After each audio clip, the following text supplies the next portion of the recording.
পোশাক শ্রমিকদের বেতনের দাবিতে চট্টগ্রাম নগরীর পলিটেকনিক্যাল মোড় এলাকায় সড়ক অবরোধ করে পোশাক কারখানার শ্রমিকেরা সকাল 7:30 থেকে এই আন্দোলন শুরু করে।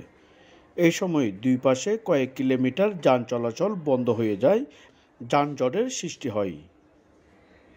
জানা গেছে, গত বছরের ডিসেম্বর এবং জানুয়ারি মাসের বেতন বকেয়া থাকায় কয়েক দফা মালিকদের পক্ষ থেকে সময় দেওয়া হলো, কিন্তু তা বেতন পরিশোধ করেনি।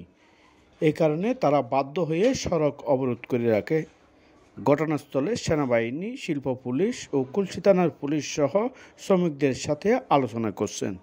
এখনও অবরোধ রয়েছে সড়কের উপরে এবং তারা বলছেন যতক্ষণ পর্যন্ত তাদের বেতন পরিশোধ করা হবে না ততক্ষণ পর্যন্ত তারা সড়ক অবরোধ করে রাখবে। এই কারণে জিসি 2 নম্বর, মুরাদপুর, বদ্রাট, অক্সিজেন, বাইজির সহ বিভিন্ন এলাকায় যানজটের সৃষ্টি হয়। সাধারণ মানুষ দুর্ভোগে পড়ে, এতে তারা ক্ষোভ প্রকাশ করেন।